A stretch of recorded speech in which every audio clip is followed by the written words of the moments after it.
Today we're going to make seared big eye tuna with the balsamic glaze. So we are going to start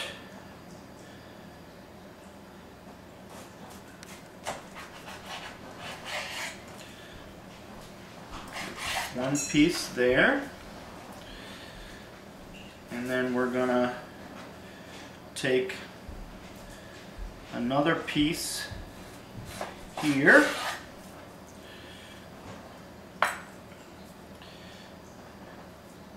And then we have the third piece here.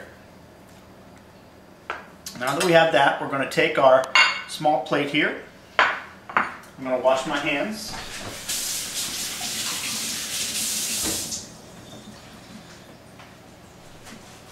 And we're going to generously put salt and pepper on this plate. I'm going to loosen the pepper grinder so it's a little coarse, because we want somewhat of a coarse grind of the pepper so that it kind of makes a little crust on the outside of the tuna when you're cooking it and gives it a nice flavor.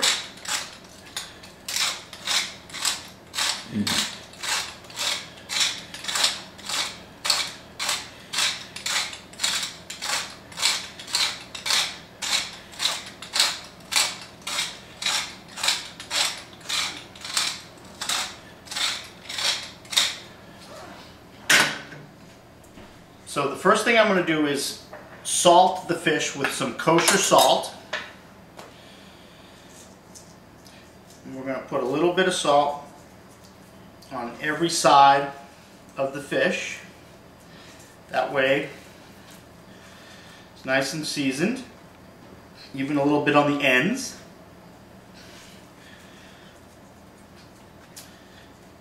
If you're used to using regular salt rather than kosher salt, that's fine. I like the kosher salt for cooking because you can direct it with your fingers a little bit more down on the food, exactly where you want it to go.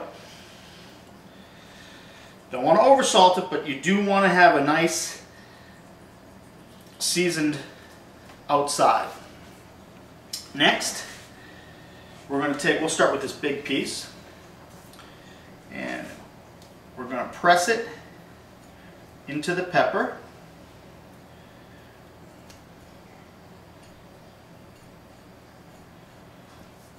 We're going to get the excess off, but we want it to have a nice crust just like that. Put a little on the ends. Put it there. And the next piece.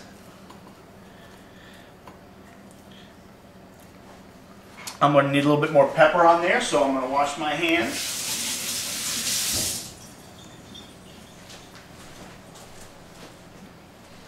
And we're going to put more pepper on the plate.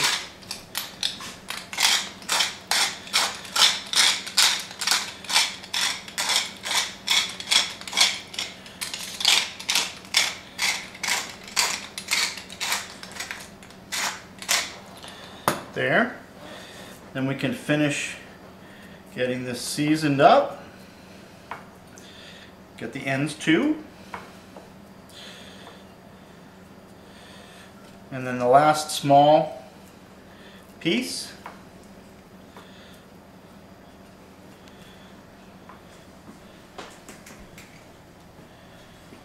Beautiful.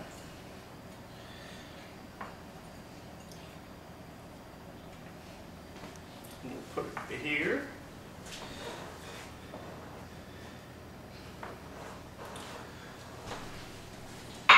That there for a moment. We're going to take the clean cutting board. I was going to use this pan, but I'm realizing that the fish we have is a little bit bigger than that, so I'm going to get a slightly larger pan.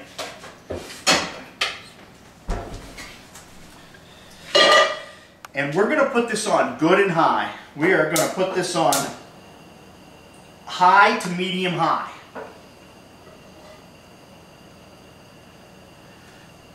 And we're going to leave that for just a minute while that gets nice and heated up. And while that's doing that, I'm going to tidy up a little bit. take my knife.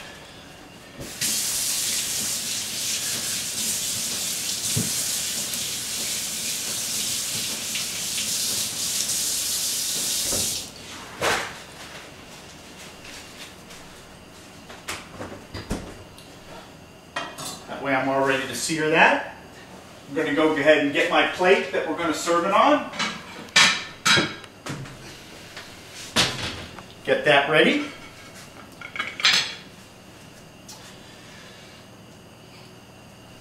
While the pan's heating, I'll tell you what we're going to do. We're going to take this fish and we're going to sear it on all 4 sides. Not on the ends, but on the long sides. And then we're going to let it rest for just a little bit. After that, we're going to slice it thin, and you're going to see the nice rare center, and then we're going to arrange it on the plate, and we're going to drizzle it with a balsamic vinegar glaze. I have a balsamic vinegar glaze here that I made by taking balsamic vinegar and cooking it over low heat until it reduced down to a syrup. It's almost the consistency of maple syrup, and you can see it. I'm going to heat it up a little bit before I put it on as it cooled down. So I'm going to just heat it for a moment in the microwave. But it's something that's very easy to make by reducing the balsamic vinegar until it's a nice glaze. If you taste it and it doesn't taste sweet or it has a little bitter edge, you can put a little bit of honey in it, or even a little bit of sugar to make it a little sweeter.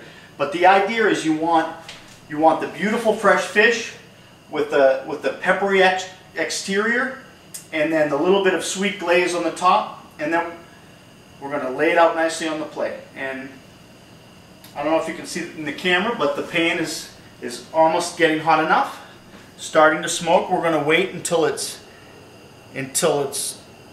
just smoking like it is now. I'm going to put the fan on a little bit.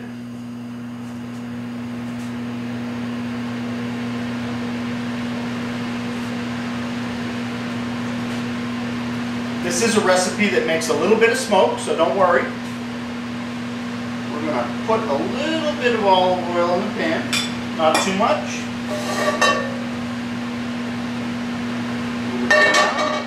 Then we're going to take our fish.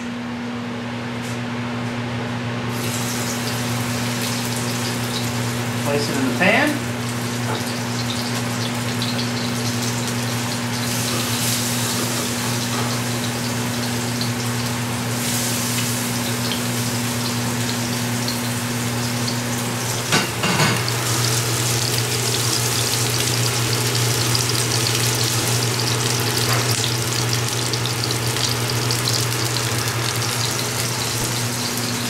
So what we want to do is watch. You can see how the fish is starting to sear on one side. We want it to just be a little seared on each side, and then we're going to turn it. It's probably only going to take about a minute or less for each side. We can check it. We can pick it up, take a look at it. No, we want a little bit more seared than that.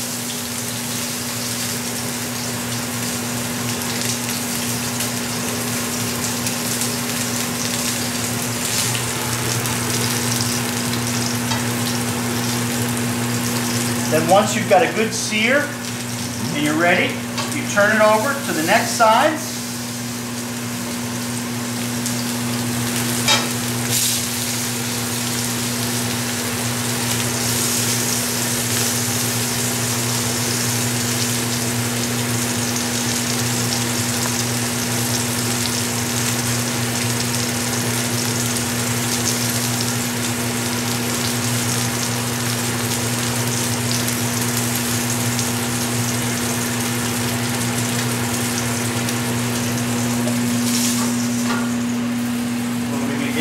Turning it over again.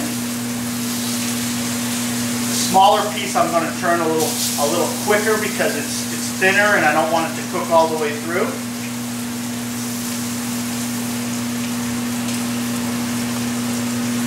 So we're just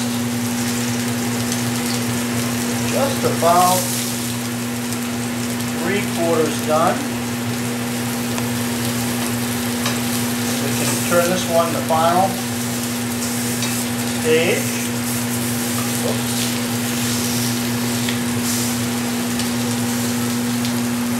This one to the final stage. And this one to the final stage. Just for another minute. Not even a minute, another few seconds.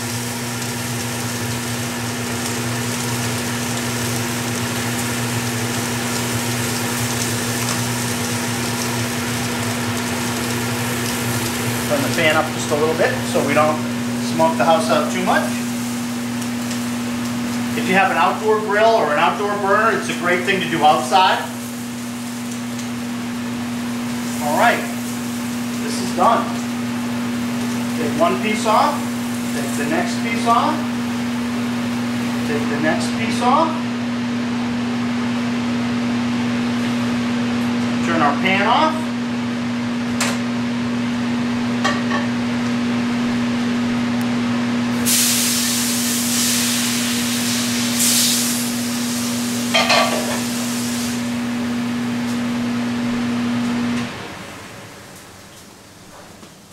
Now we're going to let the fish rest for just about 3 or 4 minutes. It's not like a big roast that you have to let rest a long time, but you do want it to have a chance to kind of the temperature to even out a little bit, and then it'll be better to cut it when that happens. So I'm going to remove this knife, and I'm going to get my knife that I like for slicing. This is my Santoku, my Henkel Santoku, which I really like. And it's got these things on the side that when you're slicing, it helps the knife from sticking to the meat, or sticking to the fish in this case, and it allows you to slice a little bit easier. So if you have a knife like this, that's a good one to use. If you have another type of slicing knife that's similar, use that as well. If not, use the sharpest knife you have. So as we're resting this, I'm going to take this balsamic syrup and I'm just going to heat it up in the microwave just a bit because it was sitting there for a minute.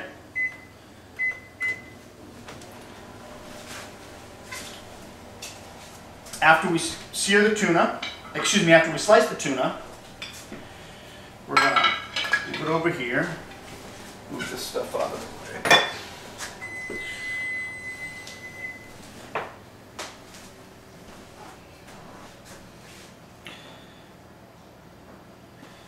Okay.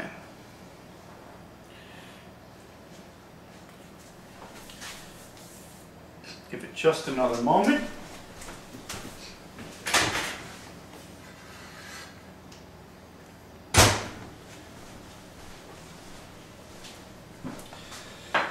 So we have that. Now I think our fish is ready to slice. I'm going to turn it around and start from the thick end. And we're going to slice it very thin. We want to do smooth strokes. If it sticks a little bit, you want to put it down. Part of the idea of this dish is to make a dish that's very beautiful and very healthy as well.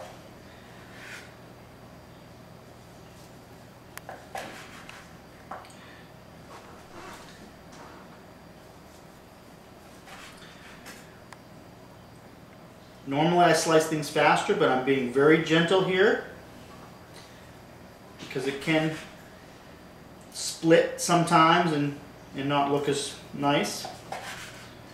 So I'm being very careful that the knife goes in without